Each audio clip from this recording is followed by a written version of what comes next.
Film की शुरुआत में हमें एक ऐसी भविष्य की दुनिया दिखाई जाती है जहां प्रदूषण की वजह से हवा में सांस लेना नामुमकिन हो गया है। लोग घरों के अंदर एयर फिल्टर लगाकर रहते हैं और बाहर जाते समय एडवांस मास्क का इस्तेमाल करते हैं जो ऑक्सीजन को फिल्टर करता है। इसी समस्या का हल निकालने के लिए एथिरा नाम की एक कंपनी ने एक दवा पेश की जिसे ER रेमेडी नाम दिया गया। इस दवा को लेने के बाद कोई व्यक्ति 6 घंटे तक बिना मास्क के भी प्रदूषित हवा में सांस ले सकता था, लेकिन यह दवा इतनी महंगी थी कि केवल अमीर लोग ही इसे खरीद सकते थे। खैर, अब सीन कट होकर एक खुफिया लैब के अंदर हमें सोलोमन दिखाया जाता है। वह एथिरा के खिलाफ एक वीडियो बना रहा होता है और कह रहा होता है कि एथिरा ने जो AI रेमेडी बनाई है उसे सिर्फ अमीर लोगों तक सीमित कर दिया है। वह चेतावनी देता है कि एक दिन ऐसा आएगा जब हर कोई उस मेडिसिन को पाने के लिए कुछ भी करने को तैयार हो जाएगा। इसीलिए अब सोलोमन उस मेडिसिन की जगह कुछ नया बनाना चाहता है, लेकिन उसने अब तक जो भी बनाया था उसमें एक खतरा था। अगर कोई उसकी मेडिसिन की गलत डोज ले लेता तो उसकी बॉडी में अजीब और खतरनाक बदलाव होने का जोखिम था। इसके बावजूद सोलोमन को यकीन था कि उसकी यह मेडिसिन पूरी इंसानियत को बचा सकती है। इसी वीडियो को रिकॉर्ड करते हुए उसे एक संदेश मिलता है कि दुनिया का आखिरी ग्रीन जोन, जहां पर प्रदूषण थोड़ा कम था, अब भी मौजूद है। अब दुनिया पूरी तरह प्रदूषित हो चुकी है, जिसका मतलब था कि अगले 18 महीनों में करीब 83% आबादी इस प्रदूषण के कारण मर जाएगी। यह सब जानकर सोलोमन और भी ज्यादा परेशान हो जाता है। तभी एक और बुरी खबर उसे उसकी पार्टनर स्पाइडर से मिलती है। स्पाइडर बताती है कि उनकी इस लैब के बारे में अब बहुत से लोगों को पता चल चुका है और उन्हें अपनी रिसर्च को किसी भी तरह से सुरक्षित करना होगा। सोलोमन समझ नहीं पाता कि उसे क्या करना चाहिए। तब स्पाइडर उसे सलाह देती है कि वह अपनी दवा को नीले रंग का बना दे। नीले रंग की ड्रग्स उस समय बहुत ट्रेंड में थी। ऐसे में अगर पुलिस उनके डीलर्स को पकड़ भी लेती तो उनकी दवा की जांच नहीं होती और उनका फॉर्मूला सुरक्षित रहता। इसके बाद सीन बदलता है और हमें इस मूवी की मुख्य किरदार एला दिखाई देती है। प्रमोशन के लिए काम कर रही है। पता चलता है कि एला की माँ अब नहीं है और वह अपनी माँ के बहुत करीब थी। इस समय वह अपनी माँ का नेकलेस पकड़े हुए थी जिसमें उसने एथिरा की ER रेमेडी रखी हुई थी। इस रेमेडी की मदद से वह बिना मास्क के इस प्रदूषित दुनिया में सांस ले सकती थी। आज उसकी माँ की पुण्यतिथि थी। वह अपनी माँ को याद कर ही रही थी कि तभी उसके बॉयफ्रेंड का कॉल आता है। उसका बॉयफ्रेंड उसे बताता है कि वह आज उससे मिल नहीं सकता क्योंकि वह बहुत बिजी है। एला पहले से ही उदास थी, इसलिए वह अपनी सबसे अच्छी दोस्त जीना को कॉल करती है ताकि उसके साथ समय बिता सके। लेकिन तभी यह सामने आता है कि उसकी दोस्त जीना ही उसे धोखा दे रही थी। यहाँ एला का बॉयफ्रेंड जीना से कहता है कि हमें एला को सारी सच्चाई बता देनी चाहिए, लेकिन जीना जवाब देती है, नहीं, अभी नहीं, आज उसकी माँ की डेथ एनिवर्सरी है, हमें थोड़ा और इंतजार करना चाहिए। बातें करते हुए वे एक अजीब सी जगह पर पहुंच जाते हैं जहाँ से उस लड़के को कुछ ड्रग्स पिक करनी थी। जीना गाड़ी में उसका इंतजार कर रही थी। तभी जीना को एला का कॉल आता है। एला उसे बताती है कि उसका बॉयफ्रेंड उसे लेने नहीं आ रहा, इसलिए उसे ट्रेन पकड़नी पड़ेगी। इस दौरान जीना एला को एक पार्टी में आने का न्योता देती है, लेकिन एला का मूड अच्छा नहीं था, इसलिए उसने मना कर दिया। इसके बाद सीन बदलता है। एथिरा कंपनी के CEO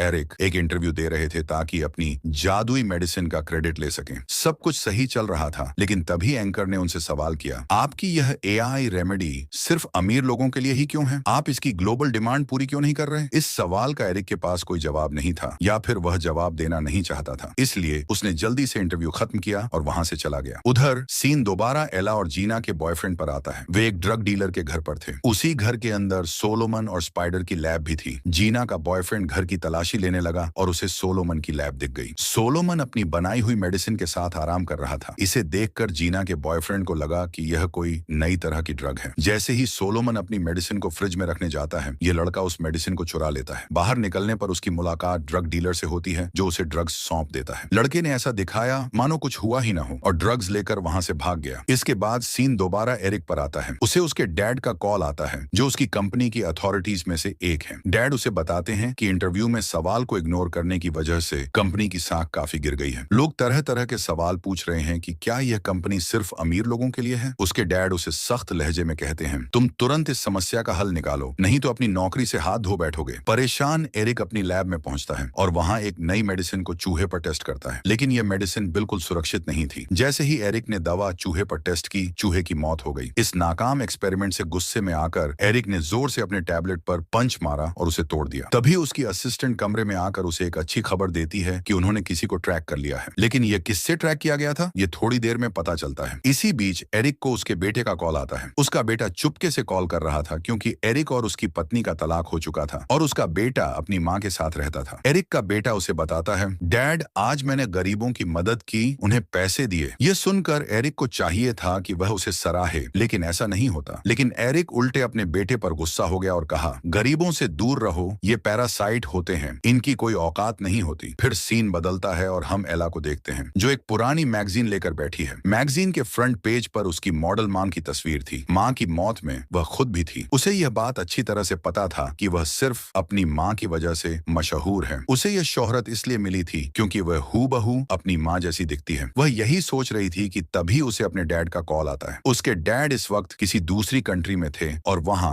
गरीबों की मदद कर रहे थे। वह उनकी जिंदगियां बचाने के लिए उन्हें अहम चीजें प्रदान कर रहे थे। जैसे घरों में एयर फिल्टर और मास्क का इस्तेमाल होता था, वैसे ही एला के डैड उसे कहते हैं, एला, आज के दिन तुम्हें अकेला नहीं होना चाहिए। यह सुनकर एला कॉल काट देती है। कॉल बंद करने के बाद उसे खुद भी एहसास होता है कि वह आज काफी अकेली थी। इसीलिए उसने पार्टी में जाने का फैसला किया। पार्टी में जाने पर उसे जीना तो नहीं मिली, लेकिन जब वह वॉशरूम में गई तो उसकी आंखें फटी रह गईं। वहां पर जीना अपने बॉयफ्रेंड के साथ छुपकर ड्रग्स ले रहे थे। ये देखकर एला को एहसास हुआ कि उसकी दोस्त और बॉयफ्रेंड दोनों ही उसे धोखा दे रहे थे। एला गुस्से से आग बबूला हो जाती है और चुपचाप वहां से उठकर चली जाती है। उसका बॉयफ्रेंड भी कुछ कहे बिना वहां से जाने की कोशिश करता है और इस दौरान उसके हाथ में मौजूद ड्रग्स यानी वह मेडिसिन वहीं गिर जाती है। एला की नजर उस चीज पर पड़ी थी जिसे देखकर वह गुस्से में थी। कुछ समझ न आता हुआ उसने बिना सोचे समझे वह पूरा कंपाउंड पी लिया। मेडिसिन को लेते ही उसकी तबीयत बिगड़ने लगी। उसे चक्कर आने लगे और वह वहीं गिर पड़ी। इतनी देर में उसे जीना का मैसेज आया कि क्या वह बात कर सकती है, लेकिन एला को कुछ समझ नहीं आ रहा था। अब उसकी बॉडी ऐसी लग रही थी जैसे जल रही हो, इसलिए उसने ठंडे पानी का टब भर लिया और उसमें लेट गई। इधर एला के बॉयफ्रेंड को जब यह पता चला कि उसका ड्रग्स वॉशरूम में ही रह गया था, तो वह उसे लेने के लिए वापस गया। जैसे ही वह ऊपर की तरफ बढ़ा, उसने देखा कि ड्रग डीलर और सोलोमन के लोग उसका पीछा कर रहे थे। वह समझ गया कि यह सब उसकी वजह से हो रहा था, क्योंकि उसने उनका ड्रग चुराया था। अब वह भी भागने लगा, लेकिन बाथरूम के अंदर ये लोग उसे पकड़ लेते हैं और उसे बहुत मारते हैं, तब तक जब तक वह यह कन्फेस नहीं कर लेता कि हाँ, उसने वह कंपाउंड चुराया था। लेकिन अब वह उसे खो चुका है। अब सोलोमन और उसके आदमी पूरी बिल्डिंग में उस कंपाउंड को ढूंढने में व्यस्त हो जाते हैं। तभी पीछे से आवाज आती है और तभी पीछे से टब से निकलकर वह लड़की आती है। वह बताती है कि वह कंपाउंड उसने ले लिया है। लड़का जाकर जल्दी से यह बात सोलोमन को बताता है कि वह कंपाउंड एला ने ले लिया है। जब तक ये लोग एला को देखने के लिए वहां पहुंचे,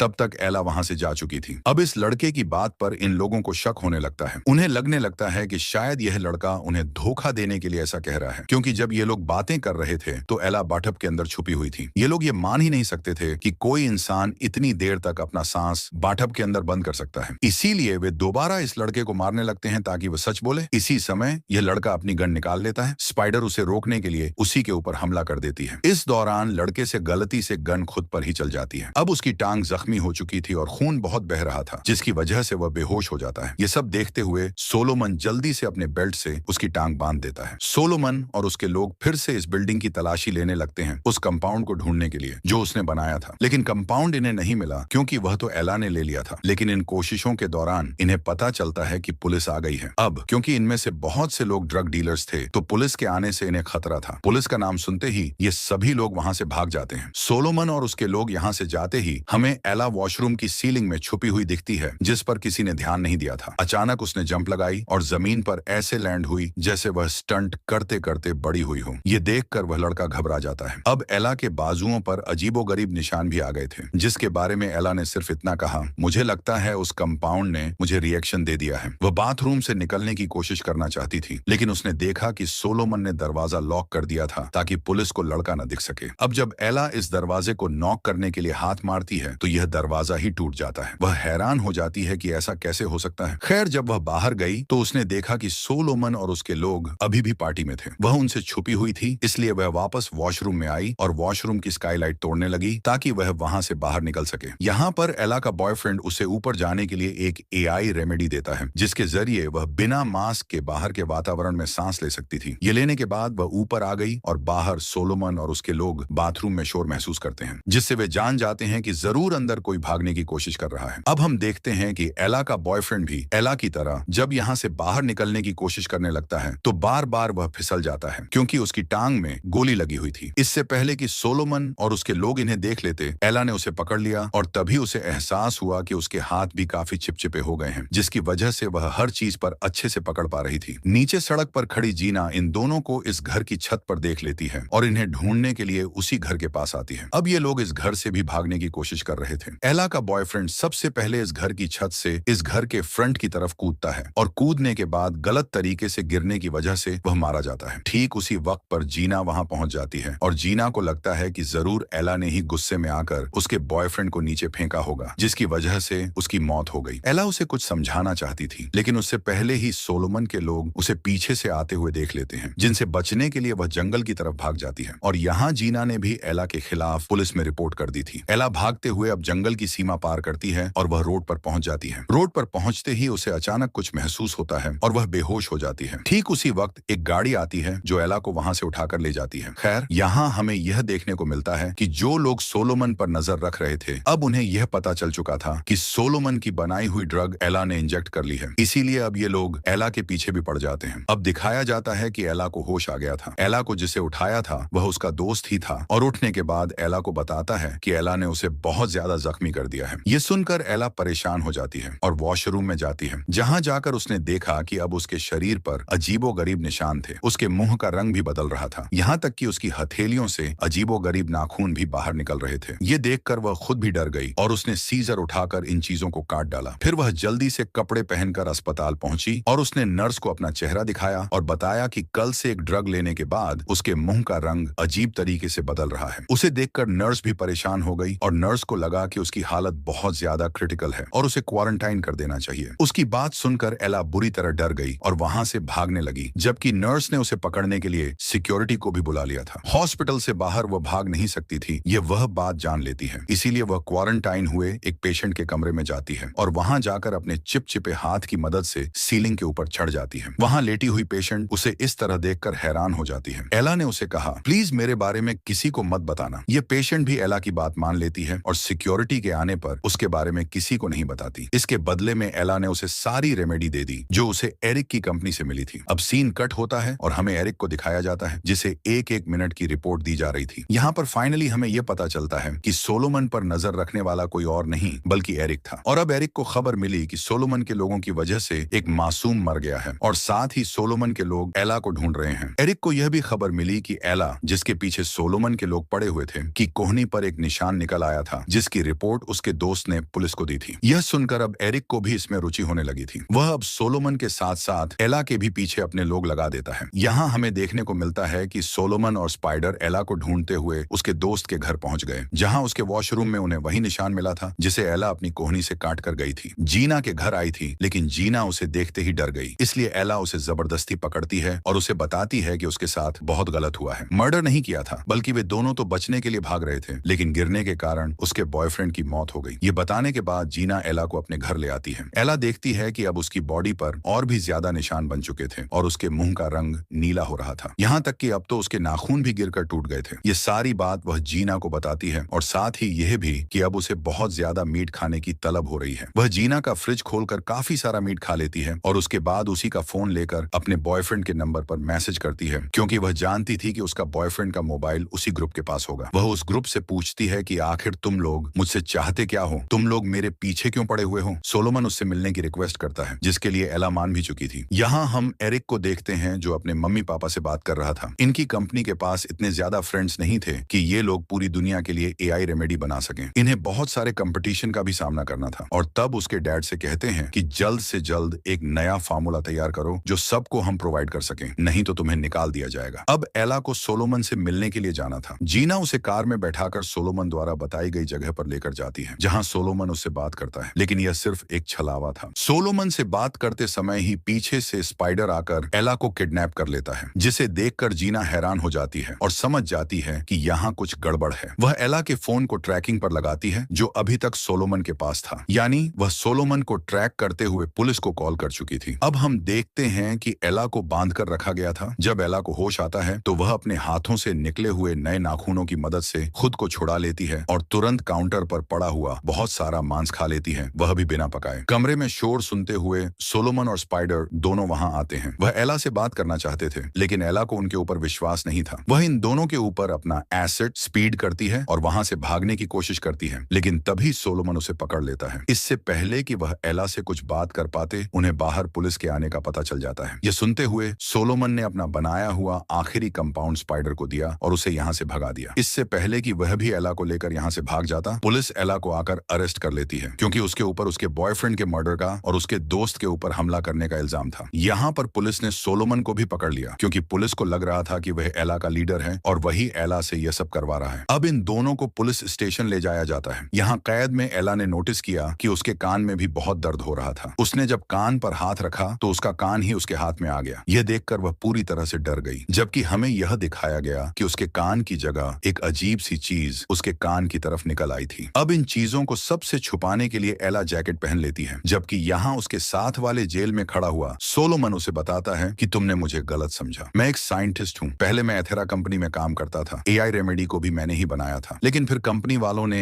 एआई रेमेडी को सिर्फ अमीरों के लिए इंट्रोड्यूस करवाया और अब मैं एआई रेमेडी का एक ऐसा अल्टरनेटिव बनाने की कोशिश कर रहा हूँ जो सभी इंसानों के लिए अवेलेबल हो। अब वह एला को उसकी पी गई मेडिसिन के बारे में ही बताने वाला था, लेकिन तभी उसे एक पुलिस ऑफिसर ने आकर बताया कि उन दोनों के किसी ने बेल करवा ली है और यह कोई नहीं बल्कि एरिक था। एला को लेकर एरिक अपनी रिसर्च फैसिलिटी जा चुका था, जहां पर वह एला के कुछ टेस्ट करता है और उन्हें पता चलता है कि एला का डीएनए पूरी तरह म्यूटेड हो चुका है, जिसकी वजह से वह अब एक इंसान नहीं रही। खैर, अब एरिक अपने बेसमेंट में जाता है जहां पर एरिक के लोग सोलोमन को टॉर्चर कर रहे थे। यहाँ पर एरिक आकर उसे धमकी देता है कि अगर तुमने दोबारा हमारी कंपनी के लिए काम करना शुरू नहीं किया तो तुम जानते तो हो तुम्हारे ऊपर क्या क्या इल्जाम है। 1 मिनट नहीं लगेगा तुम्हें जेल जाकर फांसी पे पहुंचाने में। सोलोमन को किसी चीज का डर नहीं था। वह अभी भी एरिक की मदद करने से इनकार कर देता है और कहता है, मैं सिर्फ ऐसी मेडिसिन बनाना चाहता हूँ जो सिर्फ अमीरों को नहीं बल्कि हर इंसान को मिले। ये बात सुनते ही एरिक को गुस्सा आ जाता है। एरिक को लगता था कि गरीब लोग किसी काम के नहीं होते। उन्होंने ही इस पर्यावरण को नुकसान पहुंचाया है और अब उन्हें यहाँ पर सरवाइव करने का भी कोई हक नहीं है। ये सब कहकर एरिक वापस ऊपर चला जाता है जहाँ अभी अभी एला को होश आया था। इस बार होश आने पर एला ने देखा कि उसका मुंह भी काफी हद तक म्यूटेड हो चुका था। यहाँ एरिक आकर उसे बताता है, तुम्हारी बॉडी में बहुत सारे बदलाव हुए हैं। पहले तो तुम अब इंसान नहीं रही। तुम्हारे अंदर जो नई शक्तियां आई हैं वो किसी भी दूसरे इंसान के लिए आशीर्वाद जैसी हैं। तुम फ्लूइडेड हवा में सांस ले सकती हो और तुम्हारी बॉडी में एक ऐसा एंजाइम बन रहा है जो और एआई रेमेडी बनाने के लिए काम आ सकता है। वो यहाँ एला से कहता है, तुम अपने डैड को कॉल करो, हमें तुम्हारे छोटे मोटे टेस्ट करने होंगे और सैंपल्स देने होंगे जिसकी मदद से हम बाकी इंसानों के लिए एआई रेमेडी बना सकें और इसमें तुम्हारे फादर की जरूरत होगी। लेकिन एला अपने फादर का पता देने से मना कर देती है, जिस पर एरिक को गुस्सा आ जाता है क्योंकि या तो एला के ब्लड से और या सोलोमन की मदद से ही वो और ज्यादा एआई रेमेडी बना सकता था। लेकिन सोलोमन भी उसकी मदद करने को तैयार नहीं था क्योंकि अब सोलोमन अपना क्रेडिट किसी और को नहीं देना चाहता था। पहले भी एआई रेमेडी सोलोमन ने ही बनाई थी। इसका क्रेडिट एरिक ने लेकर उसे सिर्फ अमीर लोगों के लिए इंट्रोड्यूस करवाया। फिर यहाँ पर अब एरिक एक नई रणनीति एला के साथ खेलता है। वह एला से कहता है, अच्छा ठीक है, तुम हमें परमिशन दो कि हम तुम्हारे ऊपर कुछ एक्सपेरिमेंट कर सकें। इसके बदले मैं वादा करता हूँ कि मैं तुम्हें पहले की तरह एक नॉर्मल इंसान बना दूंगा। एला उसकी इस ऑफर को मान लेती है और ये लोग कॉन्ट्रैक्ट भी साइन कर लेते हैं, जिसके बाद एला को दोबारा बेहोश कर दिया जाता है। अगली बार जब एला को होश आता है तो उसके अंदर एक नई पावर आ चुकी थी। उसके ये जो नए कान थे वो अब 4 कमरे दूर बैठे हुए इंसानों की भी आवाजें सुन पा रहे थे और ऐसे ही उसने एरिक और एरिक के डैड की बातें सुन ली। एरिक अपने डैड को बता रहा था कि एला की बॉडी में एक ऐसा एंजाइम पैदा हो रहा है जिससे वो लोग और भी ज्यादा एआई रेमेडी बना सकते हैं और अब एरिक एक प्रोसीजर से एला की बॉडी से वो एंजाइम ही निकालना चाहता था, जो प्रोसीजर इतना खतरनाक था कि इसमें एला की जान जा सकती थी। ये सुनकर एला गुस्से में आ जाती है और जोर जोर से उस कांच को पीटने लगती है जिसके पीछे दूसरी तरफ उसे सब कुछ नजर आ रहा था। उसे इस तरह पागल होते देखकर एरिक कमरे में एक ऐसी गैस छोड़ता है जिससे एला फिर से बेहोश हो जाती है। थोड़ी देर बाद हम स्पाइडर को देखते हैं जो एक स्टॉक ड्राइवर के रूप में एरिक की इस फैसिलिटी में दाखिल हो जाता है। इसी बीच 2 डॉक्टर्स एला को लेने के लिए उसके कमरे में आते हैं, लेकिन जैसे ही वे पहुंचते हैं उन्हें नजर आता है कि एला के बंधे हुए हाथ अब खुल चुके हैं। तभी अचानक एला जाग जाती है और उन दोनों पर हमला कर देती है। पता चलता है कि एला केवल सोने का नाटक कर रही थी ताकि वह उन्हें चकमा देकर अपनी योजना को अंजाम दे सके। उसे किसी भी हाल में इस जगह से निकलना था और सोलोमन को भी अपने साथ ले जाना था क्योंकि वह जानती थी कि केवल सोलोमन ही उसे ठीक कर सकता है। एला एक डॉक्टर को बेहोश कर देती है और उसके फिंगरप्रिंट का इस्तेमाल करके दरवाजा खोलती है। वह वहां से बाहर निकल जाती है। हालांकि उसकी सारी हरकतें सीसीटीवी कैमरों में रिकॉर्ड हो रही थीं और गार्ड्स इसे देख रहे थे। इससे पहले कि गार्ड्स अलार्म बजा पाते, एला तेजी से बेसमेंट में पहुंच गई। वहां उसे गार्ड की मौजूदगी का पता चला। गार्ड से बचने के लिए वह चुपचाप छत पर छिप गई। जैसे ही गार्ड उसके करीब आया, एला ने अपने मुंह से एसिड फेंककर उसके चेहरे पर हमला किया। गार्ड दर्द से तड़पते हुए नीचे गिर गया। इसके बाद एला ने गार्ड की गन उठाकर उसे मार डाला। इसके बाद एला सोलोमन के पास पहुंची और उसे वहां से भागने की बात कही, लेकिन सोलोमन ने जवाब दिया, नहीं, मैं यहाँ से ऐसे खाली हाथ नहीं भाग सकता। मुझे कुछ फार्मूला चुराना है जिससे मैं सभी के लिए फ्री एआई रेमेडी बना सकूं। सोलोमन की बात सुनकर एला गुस्से में आ गई। उसने सोलोमन की गर्दन पकड़कर उसे दीवार के साथ खड़ा कर दिया और गुस्से में पूछा, बताओ ये कैसे किसी इंसान की जान से ज्यादा महत्वपूर्ण है? सोलोमन ने शांत होते हुए कहा, रुको, मैं तुम्हें समझा सकता हूँ। इसके बाद उसने एला को एक वेंट, छुपा हुआ रास्ता दिखाया और सर्च रूम तक पहुंचने की योजना बनाई। एला ने अपने स्टिकी हाथों की मदद से पहले खुद वेंट तक चढ़ाई की और फिर सोलोमन को भी ऊपर खींच लिया। उधर एरिक, जो अभी अभी ऑफिस पहुंचा था, अपने बेटे के साथ था। उसे खबर मिली कि एला और सोलोमन दोनों वहां से भाग चुके हैं। ये सुनकर वह घबरा गया। वह अपने बेटे को ऑफिस में छोड़ते हुए तुरंत सिक्योरिटी टीम को बुलाता है और दोनों को ढूंढने का आदेश देता है। इससे पहले कि लोग एला और सोलोमन को ढूंढ पाते, स्पाइडर ने फैसिलिटी के अंदर एक बम इंस्टॉल कर दिया। उसने सभी को धमकाते हुए कहा कि अगर उन्होंने एला और सोलोमन को नहीं छोड़ा तो 9 मिनट के भीतर यह पूरी फैसिलिटी तबाह हो जाएगी। ये सुनकर सभी घबरा गए। एरिक की असिस्टेंट ने उसे सलाह दी कि उन्हें तुरंत इस फैसिलिटी को छोड़ देना चाहिए, लेकिन एरिक का मानना था कि यह सिर्फ एक धमकी है और बम जैसी कोई चीज नहीं है। वह इसे एक डिस्ट्रैक्शन मानकर अनदेखा करने की कोशिश करता है। दूसरी ओर एला और सोलोमन अब रिसर्च सेंटर तक पहुंच चुके थे। वहां सोलोमन ने होलोग्राम की मदद से एला को समझाना शुरू किया कि उसकी बनाई हुई ई मेडिसिन मास्क से कहीं ज्यादा बेहतर काम करती है। सोलोमन ने बताया कि दुनिया में बढ़ते प्रदूषण के कारण लगभग सभी कीट पतंगे खत्म हो चुके हैं, सिवाय कुछ के। उनमें से एक थी ड्रैगन फ्लाई, जो अब सिर्फ अफ्रीका में पाई जाती थी। सोलोमन ने आगे बताया कि एआई रेमेडी को इन ड्रैगन फ्लाई के शरीर से निकले एंजाइम की मदद से बनाया गया था, जिससे इंसान प्रदूषित हवा में भी सांस ले सकता है। लेकिन क्योंकि एला ने गलती से उस कंपाउंड की ओवरडोज ले ली थी, अब वह खुद एक ड्रैगन फ्लाई जैसी बन चुकी थी। सोलोमन ने एला को यह भी बताया कि एथेरा ने इन ड्रैगन फ्लाई का अत्यधिक इस्तेमाल कर लिया, जिससे अब वे पूरी तरह खत्म हो चुकी हैं। अब दुनिया में सिर्फ एला के शरीर में वह खास एंजाइम बचा था, जिसकी मदद से